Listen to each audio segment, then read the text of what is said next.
Un dramma nel dramma, l'annuncio ferale è arrivato nel pomeriggio dalla Farnesina che alle famiglie dei nostri Gloria Trevisan e Marco Gottardi ha detto che la lista dei dispersi è diventata la lista delle vittime.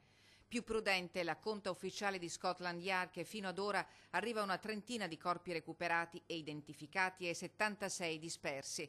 Tra questi ultimi ci sono Gloria e Marco, la giovane coppia di architetti che al 23° piano della Grenfell Tower di Londra avevano trovato un alloggio dignitoso, sicuramente scenografico e apparentemente sicuro. Oggi si scopre che in quel grattacielo popolare, ristrutturato da poco, gli standard di sicurezza non erano rispettati, che i pannelli usati per l'isolamento esterno non erano ignifughi e realizzati con materiali vietatissimi negli Stati Uniti e in Germania. Un pugno nello stomaco per chi oggi piange a causa di una tragedia che con poche migliaia di euro in più si sarebbe potuta evitare.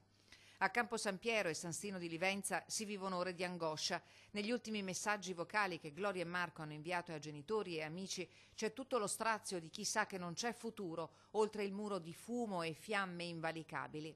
Un addio che non dà spazio alla speranza, ha detto l'avvocato della famiglia Trevisan, Maria Cristina Sandrin.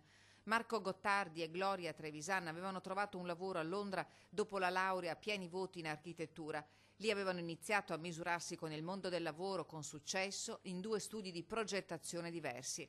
A casa in Italia sarebbero rientrati la prossima settimana per una breve vacanza e per festeggiare il compleanno di Marco. L'annuncio della tragedia ha invece squarciato la serenità di una notte come tante a San Stino e Campo San Piero e da quel momento è iniziata l'attesa, angosciante, nella speranza di un miracolo.